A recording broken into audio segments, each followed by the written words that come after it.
আজকে রাতে এই দুইটা বাচ্চা বের হয়েছে মাশাআল্লাহ। হ্যাঁ, এই যেভাবে গোসল করাই দিব, তাতে করে দুইটা কবুতর যখন ডিমের গায়ে তা দিবে সঠিকভাবে ডিমের ভিতরে ওই ডিমগুলো আর্দ্রতা পাবে। আসসালামু আলাইকুম। আজকে আপনাদেরকে দেখাই আমার যে আরেক জোড়া কবুতরের বাচ্চা বের হয়েছে। তো এই বাচ্চা কবুতর ডিমের ভিতর থেকে বের হওয়ার আগে কোন কাজটা করবেন? অনেকের কবুতর আপনারা যারা পালন করেন, আপনাদের অনেকেরই কবুতর আপনারা কমেন্ট করেন আমারে বা ফোন করে জানতে চান, তাজুরুল ভাই, কবুতর ডিম থেকে বাচ্চা বের হওয়ার আগে ডিমের ভিতরে বাচ্চা মারা যায়, হয়তো কবুতরের ডিমটা ফাটে তারপরে বের হতে পারে না, এটা ভাই কেন হয়? আর এটার জন্য আপনি কি করবেন, এর সলিউশন মূলক ভিডিও আজকে আপনারা পাবেন ইনশাল্লাহ। কাছে নিয়ে আসো তো দেখাই।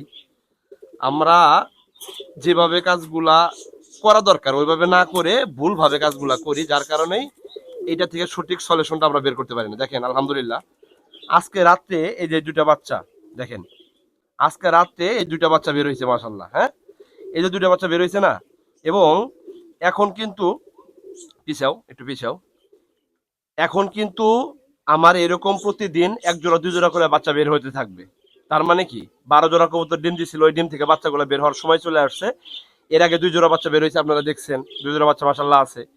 এই যে এখানে আরেক জোড়া বেবি বের হইলো, আজকে রাতে বের হয়েছে, এবং আগামীকাল এই যে যেমন গেছে রাত্রে বের হয়েছে এই বাচ্চা জোড়া, আবার আজকে যে রাত আসতেছে এই রাতেও বাচ্চা বের হবে। তো এই বের হবার আগে আমি মূলত কাজটা করি কি, এটাই আপনাদেরকে দেখাবো। বাবা রাগ করে না, মারিস না, মারিস না, মারিস না বাবা, মারিস না। হ্যাঁ, তো ডিম থেকে বাচ্চা বের হওয়ার আগে ডিমটা যখন ফাটে কিরকম, ওইটাও কাছে নিয়ে আসা দেখাই। দেখি বাবা ধরো তো, আপনাদেরকে আমি একদম প্র্যাকটিক্যালি দেখাইয়া দেখাইয়া কবুতর পালন কিভাবে করতে হয় এটা শেখানোর চেষ্টায় আমি আছি। আপনারা একটু খেয়াল করে দেখবেন, এটাতে একটু চাপ দিও যাতে ক্লিয়ার হয়। ডিমটা যাতে ক্লিয়ার দেখা যায়। দেখেন তো খেয়াল করে ভালো করে, আমার দুইটা ডিম হাতে আছে দেখেন, ডিমটা একটু ফোকাসে নাও। হ্যাঁ, এই যে দেখেন, এত কাছে নিও না। হ্যাঁ হ্যাঁ, ওখান থেকে দেখো। এই যে দেখেন ডিমটা ক্র্যাক হয়েছে, মানে ডিমটা কিন্তু ফাটছে অলরেডি। এই যে দেখেন ফাটছে, এই যে দেখেন ফাটছে। আপনারা যারা কবুতর পালেন তারা একটু কমেন্ট করবেন তো যে আপনাদের দুইটা ডিম কি এভাবে ফাটে কিনা, বা এভাবে একদিনে বাচ্চাগুলো বের হয় কিনা। এর জন্য যে নিয়ম ফলো আপ করবেন সেটা কিন্তু প্লাস্টিকের ডিম আমি ব্যবহার করে আপনাদেরকে দেখাইছি, এই ভিডিও কিন্তু আছে অলরেডি। তো এই যে যখন ডিমটা ফাটছে না, এবার আমার দিকে দেখাও। এই যে ডিমটা যেরকম ফাটছে আপনাদেরকে দেখাইলাম, ধরেন আজকে ডিমটা ফাটছে, রাত্রেবেলা বের হবে। এখন আমি কি করি আসলে, যার কারণে আমার কবুতরের বাচ্চা একদম স্মুথলি বের হয়ে আসে। আপনারা একটা বিষয় জানেন কিনা আমি জানি না, সেটা আপনাদেরকে ক্লিয়ার করি। কারণ এই যে ডিম দেওয়া, ডিম না দেওয়া, বা ডিম থেকে বাচ্চা উৎপাদন হওয়ার যে ক্যাটাগরিটা, এটা কিভাবে হয়, এইটা কি কোনো বিষয় আপনারা জানেন?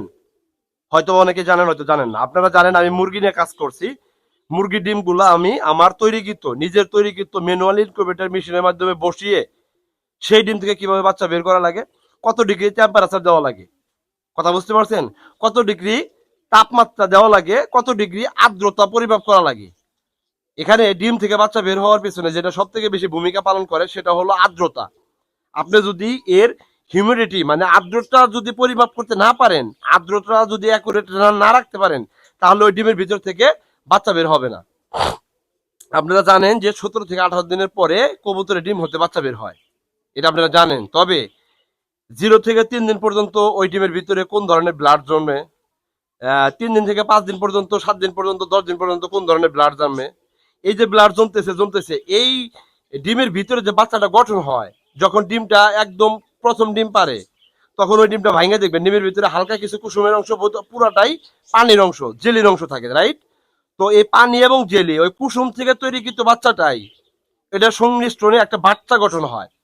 যখন বাচ্চাটা আস্তে আস্তে বড় হতে থাকে, ঠিক তখন বাচ্চাটা মুভ অন করে, মানে ওই ডিমের ভিতরে ঘুরে ঘুরে ঘুরে ঘুরে ঘুরে বাচ্চাটা ঠোঁট দিয়ে আঘাত করে, আঘাত করার পরে ওই ডিমটা ভাঙে। ভাঙার পরে একটা স্বয়ংসম্পূর্ণ গ্রোথময় একটা বাচ্চা ক্র্যাক করে ডিমটা ফাটিয়ে, হ্যাঁ, আস্তে আস্তে আস্তে আস্তে বাহিরে বের হয়ে আসে। যদি আপনার কবুতরে ক্যালসিয়াম বা জিঙ্কজনিত দুর্বলতার ঘাটতির কারণে বাচ্চাগুলো দুর্বল হয়, ভ্রূণটা যদি দুর্বল থাকে, বীজ ডিমের পার্সেন্টেজটা যদি কম হয়, তাহলে ওই বাচ্চাটা বের হতে পারবে না। অনেক সময় চড় আটকে মারা যায়। চড় আটকে মারা যাওয়ার পেছনে কারণটা হলো বা ভূমিকাটা হলো আর্দ্রতা। এই আর্দ্রতাটা কিভাবে আপনি মেকশিওর করবেন, দেখেন এই যে আমার যে কবুতরের ডিমগুলো ফাটছে না, যে ডিমগুলো দেখাইলাম যে ফাটলো, ওই যে ডিমগুলার যে বাবা মা কবুতরটা আছে, এই কবুতরটাকে আজকে আমি গোসল করাই দিব। গোসল করাই দিলে ওই ডিমের ভিতরে বাচ্চাটা, যে ওই বাচ্চাটা আর্দ্রতা ভালো পাবে। আর্দ্রতা ভালো পাওয়ার কারণে বাচ্চাটা মুভ করতে পারবে, মানে চতুর্দিকে ঘুরতে পারবে। যখন বাচ্চাটা ভিতর থেকে ঘুরতে পারবে তখন চতুর্থ সাইডে সেই বাচ্চাটা ভিতর থেকে ডিমটা খোসাটা ভাঙতে পারবে। ভাঙার পরে ওই খোসাটা থেকে বাচ্চাটা বের হয়ে আসবে। এটা হলো সিক্রেট একটা ফর্মুলা। আপনারা চাইলে এই পদ্ধতি অবলম্বন করতে পারেন। যেহেতু এই জোড়া কবুতরের আজকে বাচ্চা বের হবে, তো এই জোড়া কবুতরকে আমি গোসল করাই দিব। ওই যে ডিমটা যেভাবে ভাঙছে দেখাইলাম আপনাদের, ওই রকম ভাঙ্গা থাকা অবস্থায় আপনারা কবুতর গুলাকে গোসল করাই দিতে পারেন। যে কোনো জাতের কবুতর পালন করেন, যদি খাঁচাতে ব্রিড করান তাহলে এই পদ্ধতিটা অবলম্বন করবেন। এই যে দেখেন বালতিতে আমি অলরেডি পানি নিছি। পানি নেওয়ার পরে কবুতরটা যদিও আমি এইগুলা কবুতর এক সপ্তাহ বা 8 দিন 9 দিন হয়ে গেছে, এর আগে আমি গোসল করাই দিয়েছি। তো আজকে শুধুমাত্র ডিমের আর্দ্রতা একুরেট রাখার জন্য, যেহেতু গরম আবহাওয়া, গরম আর শীত নাই ভাই, আপনি যদি এই পদ্ধতিটা অবলম্বন করতে পারেন ইনশাল্লাহ আমি মনে করি আপনারা 100% কবুতরের খাঁচ থেকে খুব সুন্দরভাবে বাচ্চা বের করতে পারবেন বা বাচ্চা নিতে পারবেন, এবং খুব ভালোভাবে বাচ্চাটা বাইরে বের হয়ে আসবে। আর এভাবেই যদি আপনি খামারটা পরিচালনা করতে পারেন, আমি তো বলছি আপনাদেরকে, যদি তাজরুল ভাইয়ের সাথে লাইগে থাকেন, আমি তাজরুল ভাই গ্যারান্টিটা বলতে পারি আপনাদেরকে, শুধুমাত্র ভিডিওগুলাই দেখবেন আপনি, আমি যেই প্রসেসটা অনুসরণ করি আপনি সেম ভাবে সেই প্রসেসটাই আপনার কবুতরের খামারে আপনি অ্যাপ্লাই করেন। দিন শেষে যদি আপনি রেজাল্টটা আমার মতো করে বের না করতে পারেন, আমি তো বলছি ওপেনলি প্ল্যাটফর্মে বলতেছি আবারও, এই ফেসটা আপনারা অনলাইনে দেখবেন না।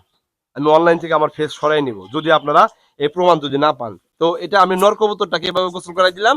এবার হচ্ছে হলো আমি মাদি কবুতরটাকে ধরে দুইটা কবুতরই সেম প্রসেসে আমি কি করলাম, এই যেভাবে গোসল করাই দিব।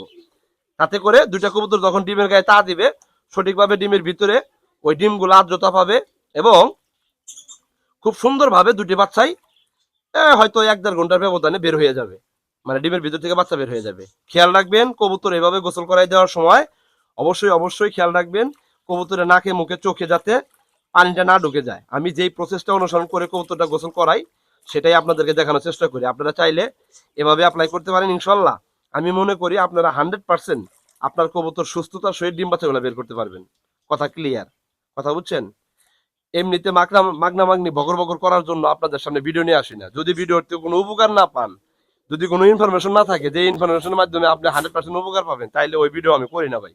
ভালো লাগলে আমার পাশে থাকবেন, ভিডিওগুলো দেখে আপনি অ্যাপ্লাই করবেন, এবং আপনার কবুতরের কাছ থেকে আপনি সঠিকভাবে ডিম বাচ্চা বের করবেন। সবাই ভালো থাকেন, সবার জন্য শুভকামনা। আসসালামু আলাইকুম।